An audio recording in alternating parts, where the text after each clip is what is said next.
Okay, so now it's March 3rd, 2022. I don't like oxygen absorbers. Most of those jars, half of those, well, 3/4 of the 1 liter case sealed, the rest, none of them did. So I'm attempting to use this, and I'm going to show you how to do it. Now, let's see, where am I? Okay, there it is.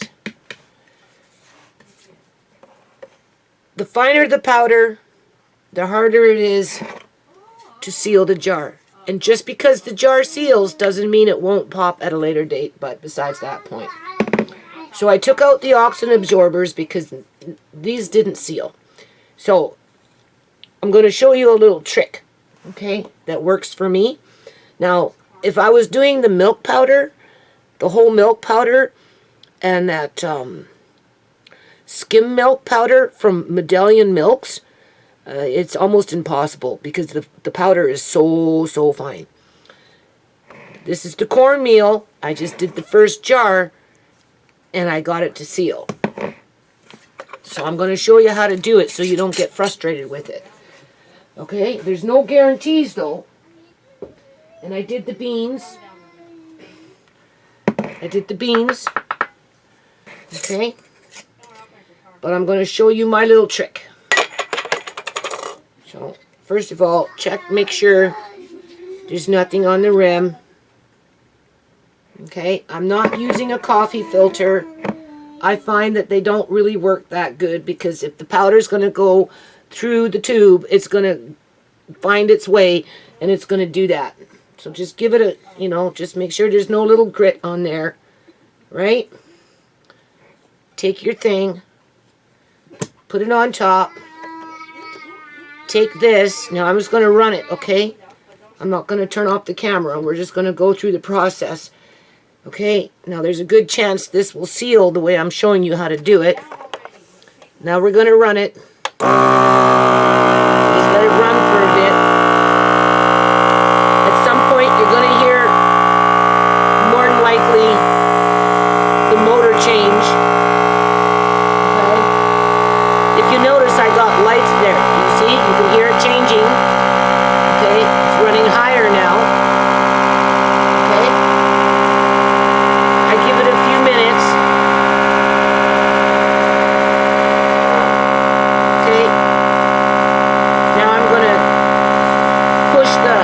Heat button, and I'm going to pull this off. You're going to hear it, okay? And I'm going to jiggle this slowly off. Do you see what happened? It's sealed. Okay? That's kind of how you do it. Now, since I've been doing a lot of jars, vacuum sealing a lot of jars, and a lot of powders, right?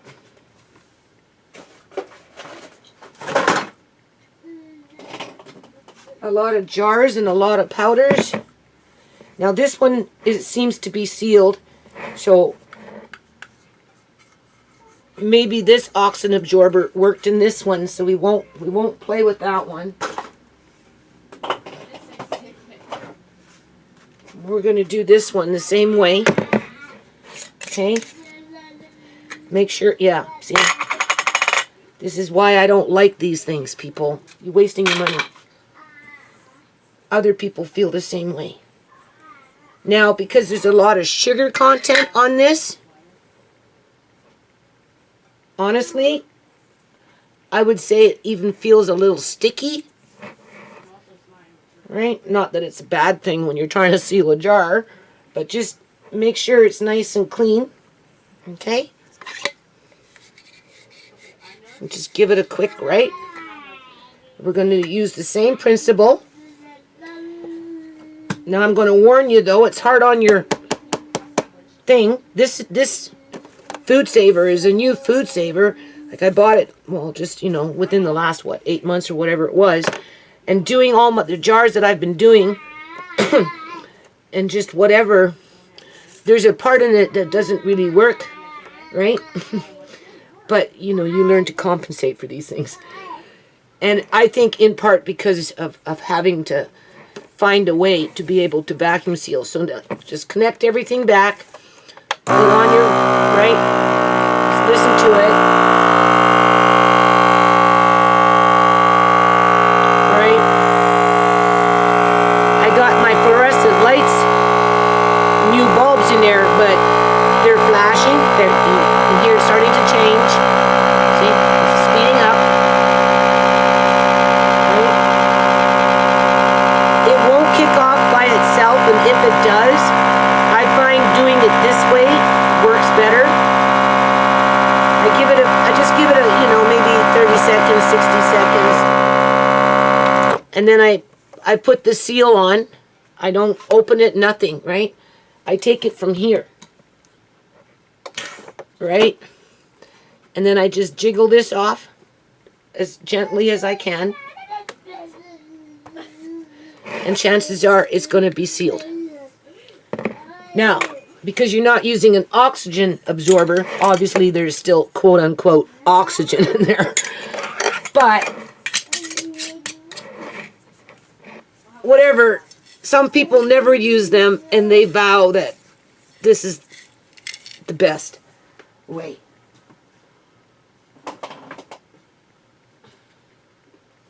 Okay, now we're going to try the walnuts. I don't think these are sealed. Yeah, no, see? Useless. I'm wasting money. It pisses me off. Okay? Literally. Now these nuts Andre and I harvested in 2018 from the trees before they cut them down. Bounty crop. Right? I'm listening to them. Can you hear?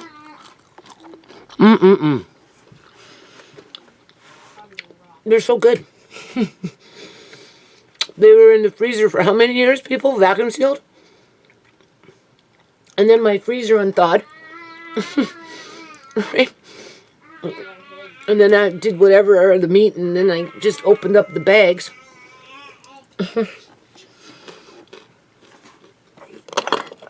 And it's right here for upstairs to incorporate into Amari's meals or whatever I do. Remember I said I bought black walnut oil. I bought that for Amari, right? And it never goes bad. Right? Anyway. So, I'm just letting you know that as long as you vacuum seal them when you put them in the freezer, they'll stay for years and years and years. And then when they unthaw, they come out tasting fine. Literally. Literally, people. And they're still crunchy. So when I take these downstairs, I'm going to put them in Auntie Shmei's room because apparently walnuts, I don't know about other nuts, but walnuts like to be stored below 37 degrees. And the fridge is at 40 degrees. Okay? Fridges are normally at 40 degrees, so you want to go a little lower if you can, but you don't want to put them in a really moist environment. So in a situation like this, you have to think back to when I was explaining what was going on inside of the jar with the macaroni being down in the corner over here up against the fridge with the cold air blowing onto the jars. And then, you know, the dust particles, the flour particles, whatever, kind of just migrated to the jar because of that energy through the cold. But it wasn't anything to make the food inside the jar mold. Okay? And it will be the same principle with this.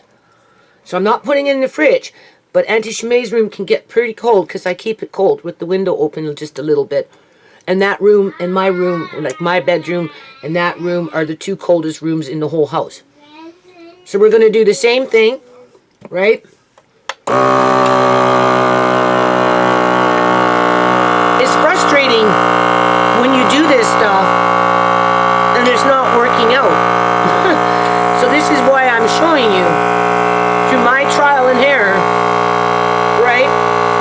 I thought I'd give these things a chance, but for what they're worth, I don't know. See, you hear the motor change? It's speeding up. Just give it another 30 or 60 seconds.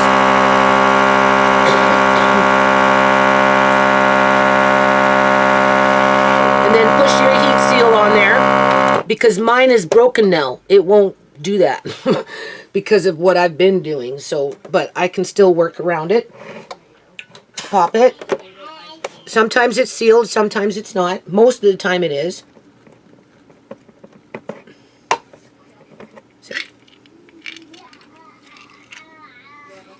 Okay. And it's like anything when you're using jars and you have it in food storage, whether it's water bath, canner bath, or dry canning.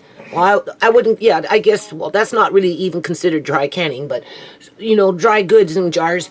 You know, every now and then you got to go through your stock, and, you know, sometimes things pop, right? But it doesn't mean it's a bad thing in terms of, like, it doesn't, in a situation like this, if this jar was to pop when it was downstairs, I highly doubt that things would spoil, right? The only thing that would suggest that it would spoil is that you'd start to see mold and you'd smell mildew and, you know, it would start to smell rancid. But with the way it is right now, sitting up in Auntie Shimei's room, it'll probably sit like this for another 5 years if I don't open it, and it will be fine when I do. Okay? That's what I'm trying to say.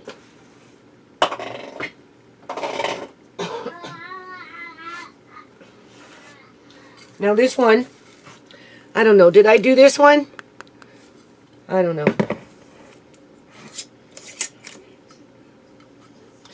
This one seems to be sealed.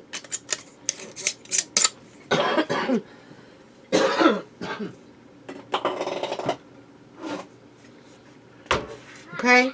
Do one more and then we'll try a couple of those little ones. See? Useless. Wasting money. Right? I spent like $100 on those stupid things. By the time I did delivery and everything, because I have to pay for delivery, right?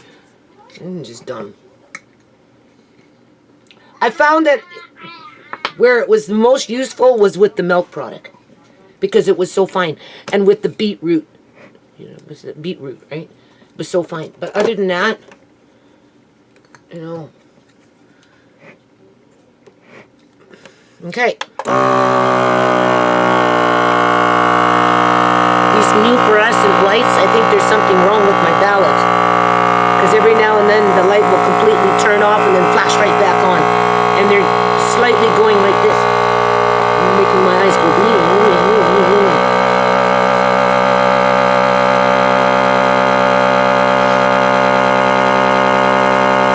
I'm tired today. Just give it a few minutes, right?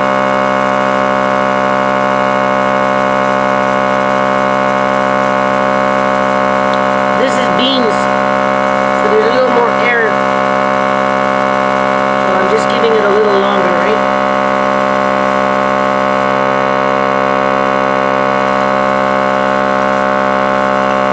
I don't know if the motor changed, not really. It hasn't really changed yet on this.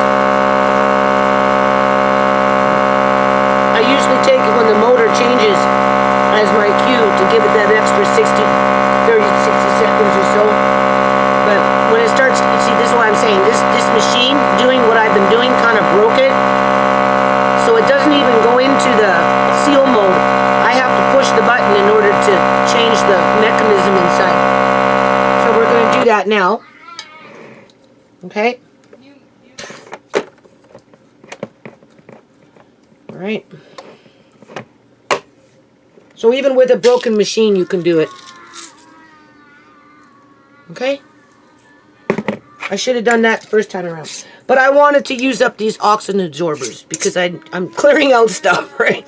You know what I'm saying? So I still got 2 full bags that are unopened and that other bag that's already starting to change color. And like, I wasn't even it wasn't even 20 minutes, people. It happened. It was less than a half an hour, right?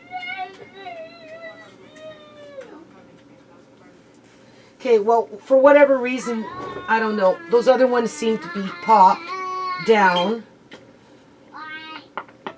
So, okay. Now, we're going to try these ones. Okay. Now, every now and then,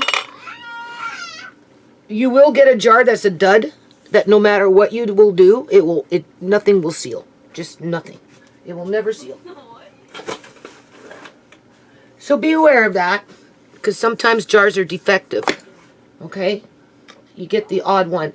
Now, I already took out the oxygen absorbers from these ones because I was kind of mad, right? You know? But whatever. That's okay. So double check. Just make sure everything is good. Okay? Put that on there. Same idea. Only it's regular mouth size.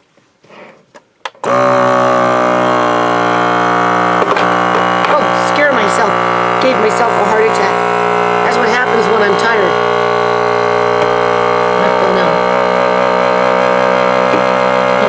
You can hear the motor changing, speeding up.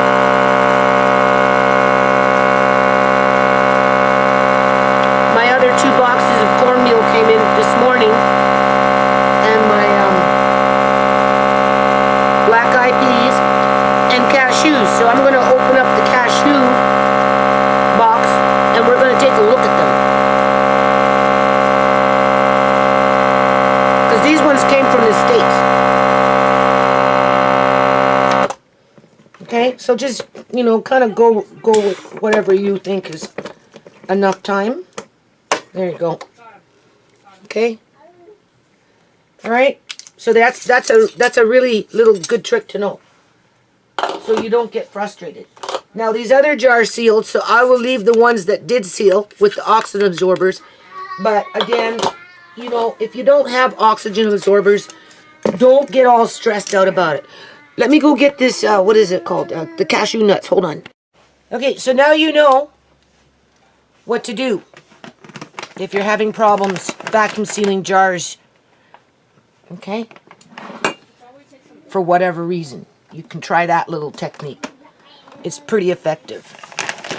Now, the thing that I like about nut.com is the delivery. If you spend $100 US, delivery is free, even into Canada. Okay? That's pretty good. Okay?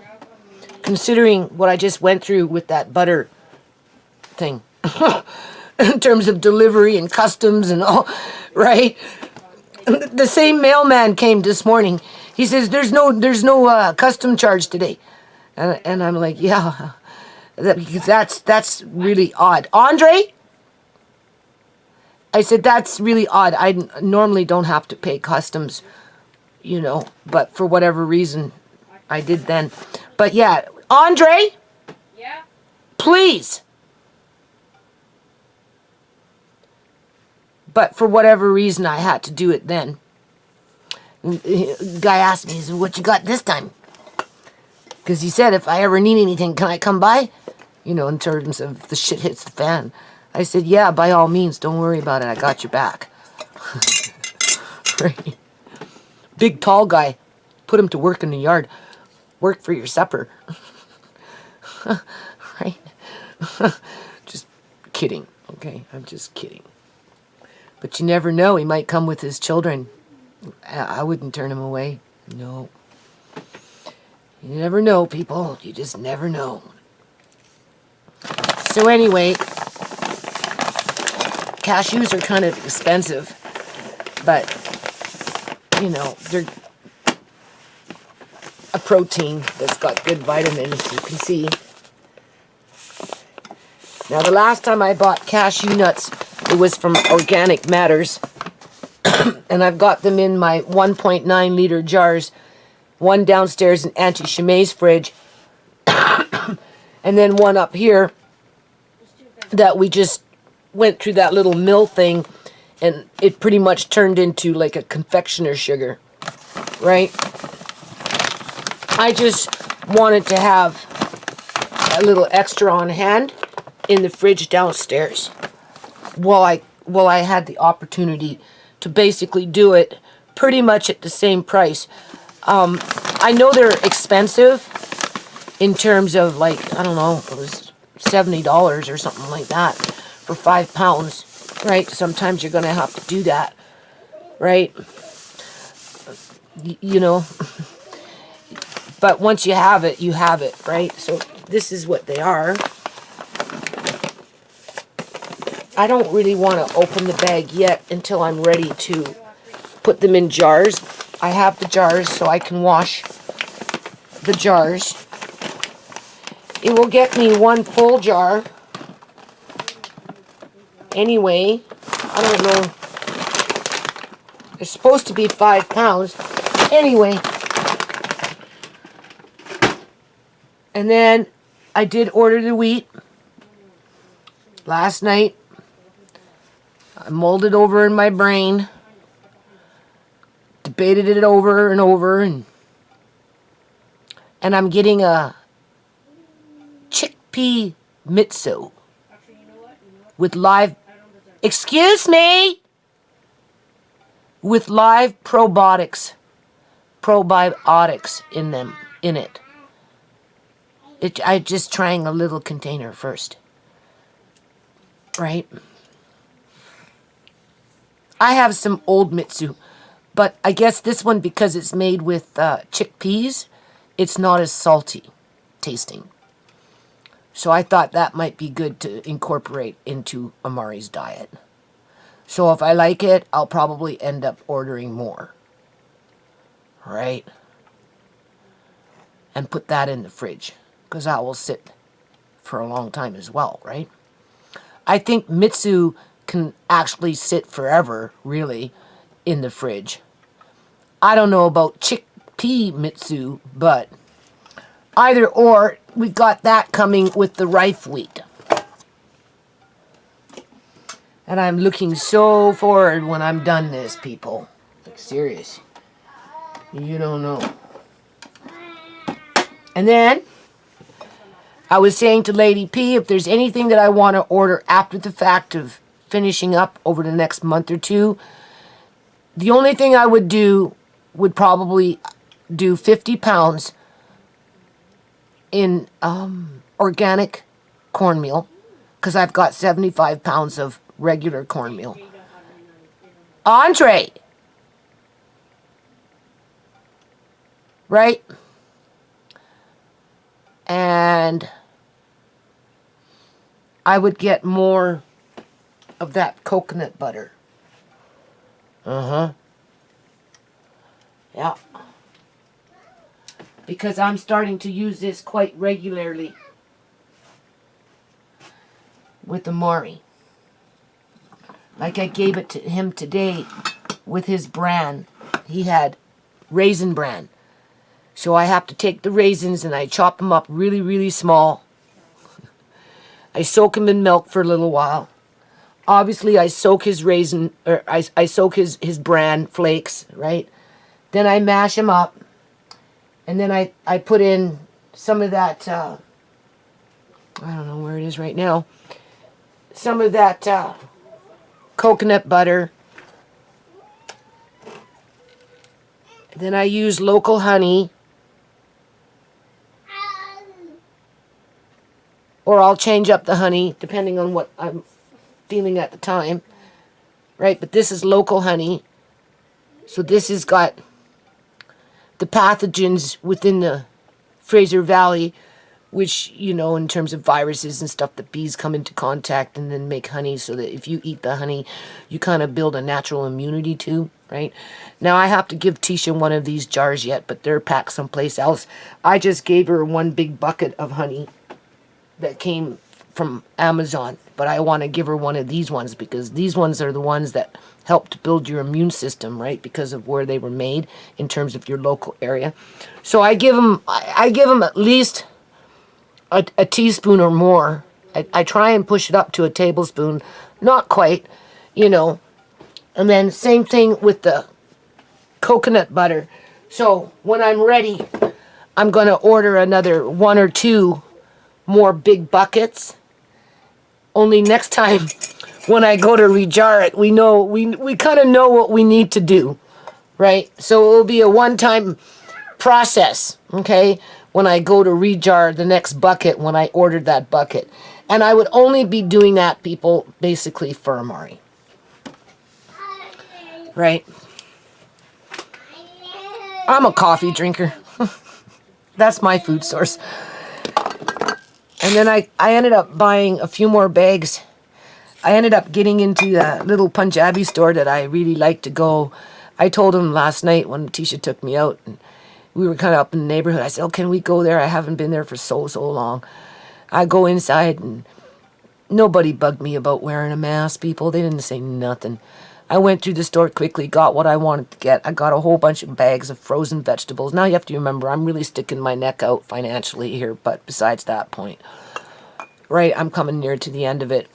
And so I'm in the dehydrator. I've got a bunch of peas, a bunch of corn, and mixed vegetables dehydrating. So I'm pushing for a case of that, right? So once those are done, then I'll probably do one more batch. Like, I don't know how many bags I bought. I had probably about eight bags of frozen vegetables. And some of them were quite large because they came in from the Punjabi store, right? Anywhere between $5.99 a bag to $6.99 a bag, I think. And so I'll probably do that one more time. But after that, there's really not too much that I can think of that I want in terms of having to go off and buy. I've got the cabbage. I can do the fermenting now. Teacher, like last night, you just bought, why are you buying more cabbage? Why you need so much cabbage, Mom? I said, Tisha, I told you I'm going to be fermenting it. Right? So I'm debating whether I should attempt to use that, because I got like 7 or 6 heads of cabbage now, which will be more than a 2-gallon crock pot. Okay? I have that 3.6 thing downstairs that, came from Roots and Harvest, that's slightly chipped. I'm a little nervous to use it, but you got to ferment this stuff for like 4 or 5 weeks, right? So I'm thinking to maybe just make a fun video and let's try it and see what happens. Not that I can afford to waste cabbage, not that it would get wasted, but, don't look a gift's horse in the mouth. If you have it, use it, kind of thing, right? And I can still try and attempt to do something in that 2-gallon crock pot. And then when that's all done, I'll can those. And then I've got the pork fat yet that I want to make more lard with.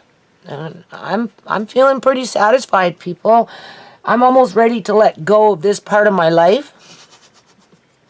And like I said, just spin off over here and get into a new chapter. Right? Right? I want to do some soil amendments this year. But, I get people who creep my yard and poison my dirt. I swear. Even Sierra said it. Somebody's out there doing something stupid. So, I don't know if it's going to make much of a difference. We'll see. Right, unfortunately, I'm gang stalked. Okay, so you know what to do now with this. Okay?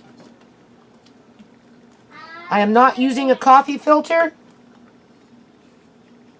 Okay? I find that they're really not that effective, because if the particles are really that fine, they're still going to come up through the sides of your jar, even though you got a coffee filter in there. So in that situation, depending on how fine it is, yeah, sometimes using an oxidant absorber, assuming that you can get them to work, is good. But outside of that, seriously, I wouldn't get stressed out about it. Just do it this way.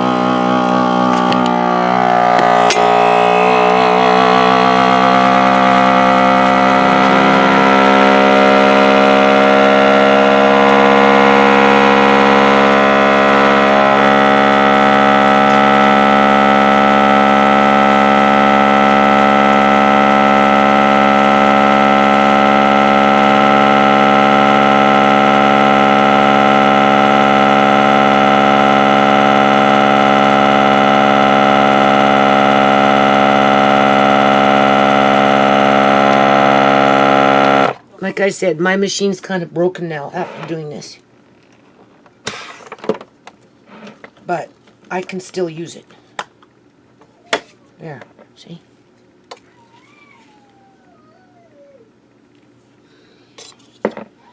So I hope that helps you.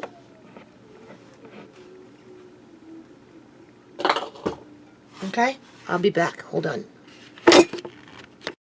And just so you know, using the method that I just showed you, this is the sweet potato and yam, the one that I keep upstairs for Amari. Remember I told you I have that brake bleeder that I don't have to use this all the time. I could just, in between using things. Now this lid is a pre-used lid already.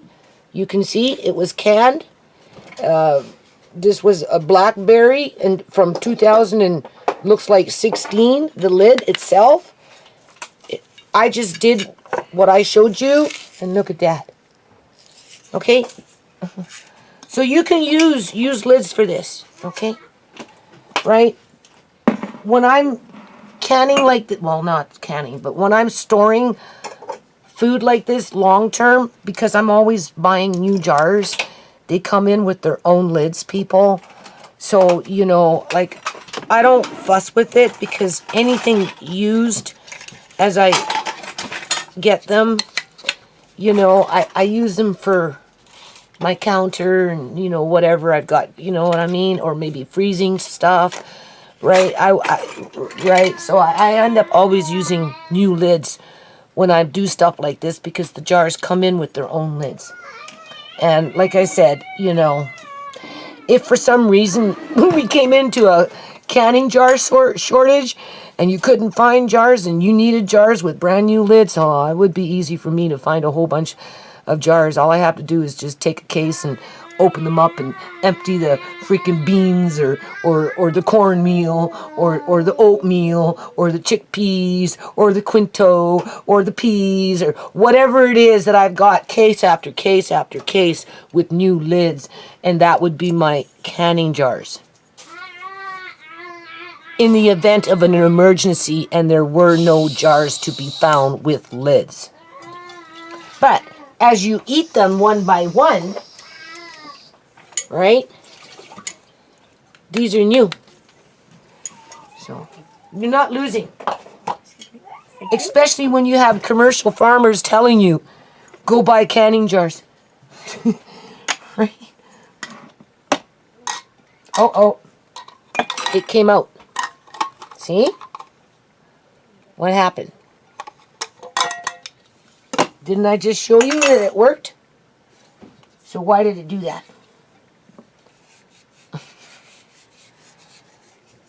So, more reason to try and use new lids so you don't have to fuss. Because when you think it worked, maybe it didn't. Alright, what's something sticking in here? Oh my Lord. I'll have to start carrying some of this stuff downstairs and I'm not looking forward to it.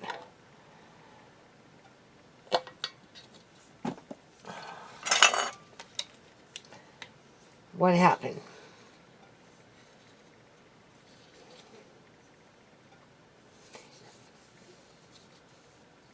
See, when you pop your jars, even if you come in from underneath, it can change the rim a little bit. So try and smooth it out. Maybe that's what it was. Right. We'll try this one more time.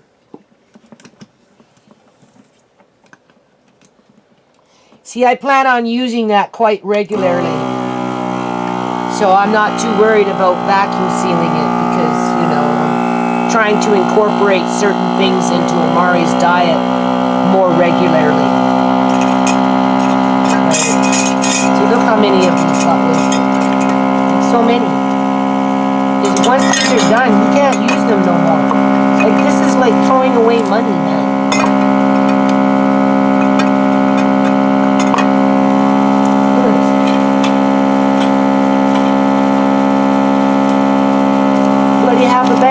got wasted. Can you see this? Like, what the heck? That's why I don't like using oxygen absorbers.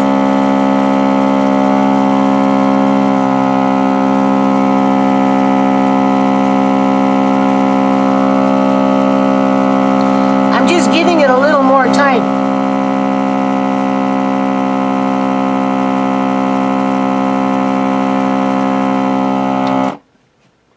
Let me try this one more time. As you can see, I take that off, right?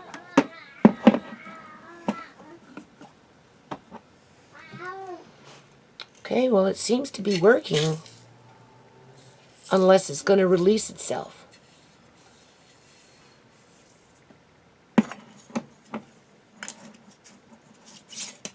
But I might pop it open tonight. Right, because this is for upstairs. Yeah, and you know what? In a few months from now, depending on what's going on in the economy, if it looks like it's really tanking when we're still around, I might get another box of yams and sweet potatoes. But that's not for like 3-4 months down the line. Okay, so I don't know what else to say in this video, because I'm kind of tired and I'm moving like a snail right now.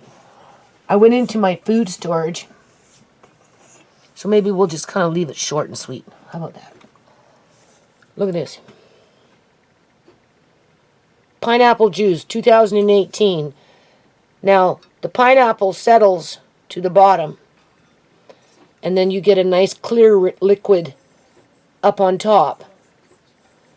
Right?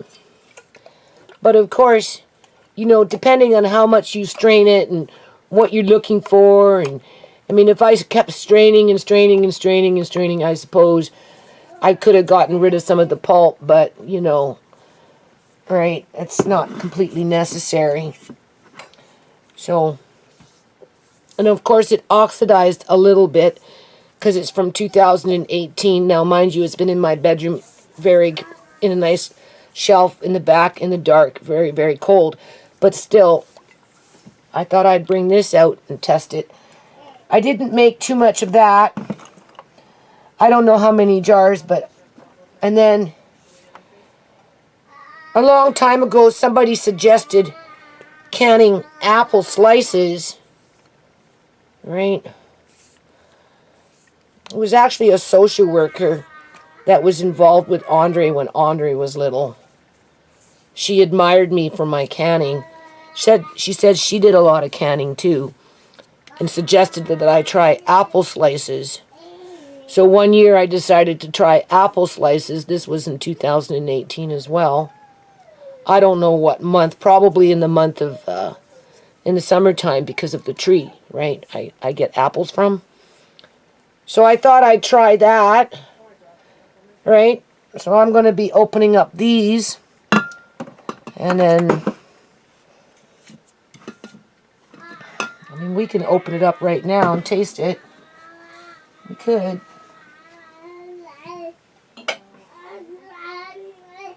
Let's see. We'll just start with the pineapple first. I'm not ready to deal with the apples. I'm not sure what to do with them yet.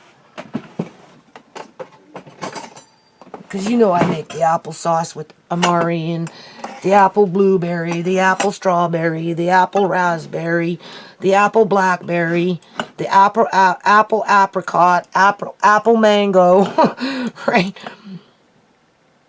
And when I open my jars, I just come in with a knife and I just try and, did you see that light just flash on and off? As if I don't have enough problems with my eyes, right? I'm thinking the ballot might be going. That is oldie.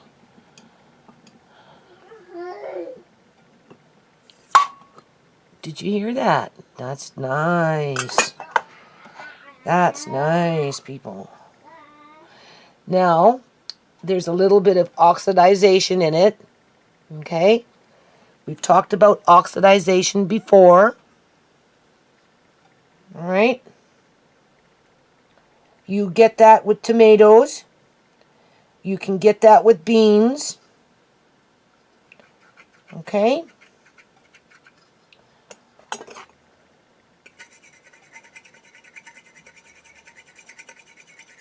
It happens sometimes when things are in long-term storage. This is why I do these videos.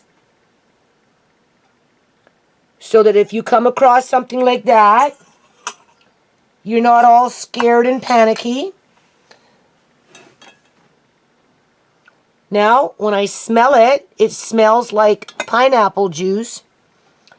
The only thing that I would say that maybe I did wrong before I opened it, okay, if I was to say I did something wrong, was the fact that I shook it. I should have opened it first, looked at the surface of it to see if any mold was growing on it. Okay? I'm just saying, right? And then put the lid back on and then shake it, right? But I don't think so. One, because it's a fruit. Fruits are usually pretty good, okay? Where you're going to get most of your botulism issues is with your vegetables and your meats, okay? Not so much with fruit, because in the old days, and I have paraffin wax, so that, you know, I had no lids, but I had jars, and I wanted to make jam and seal the jam. I could put a film of paraffin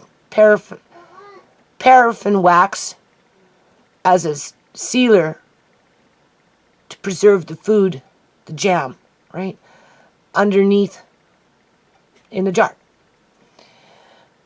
In the farms, sometimes people didn't have a choice. That was their only way. And, you know, through depression and just hard times, sometimes in jams, the seal would get compromised with the wax, take off the wax, and people may find a layer of mold on top of the jam. And it's kind of like cheese. If you have a block of cheese and there's mold on the cheese and you still want to salvage the cheese, all you have to do is cut off 1/4 inch from the surface in where the mold is. And then you can eat what's inside in terms of the cheese. And throw away that 1/4 inch from where the mold is out way, right? Well, it's the same kind of idea with the jam. You scoop off like 1 inch off the surface, and you could still eat the jam underneath if you had no other choice because of hard times. Because the sugar is the preservative, right?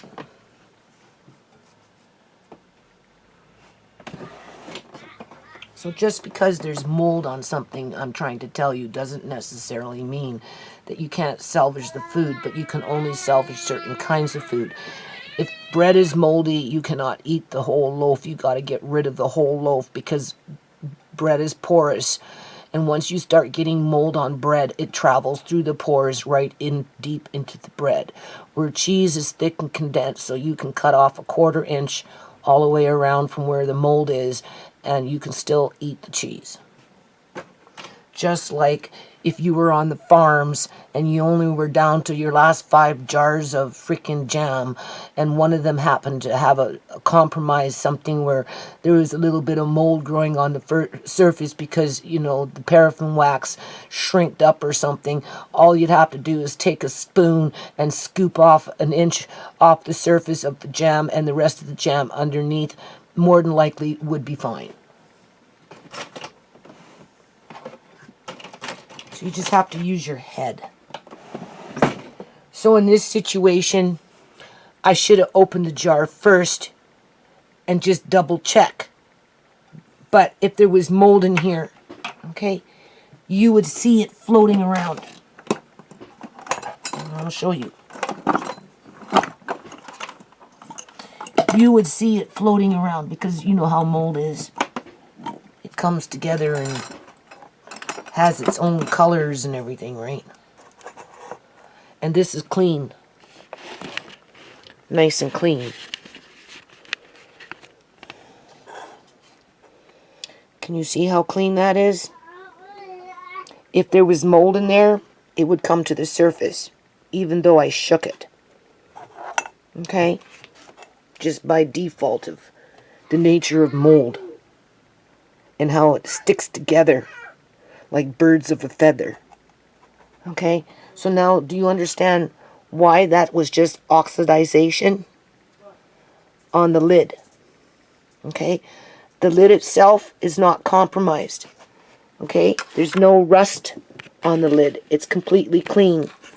Right? I already showed you a video where we did tomatoes and there was rust on the lid because I had the band on. And then when I took off the band, right, it looked like it was really compromised. So I took a curtain rod hook and I poked very gently and it went right through the jar. In that situation, the whole jar was just, I didn't want. See, oxidization. Okay. So now we're going to take a spoon and we're going to test it. It smells good.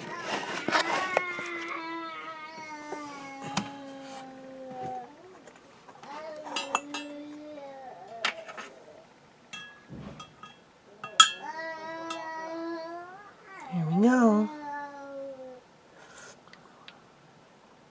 Oh man, that's so good.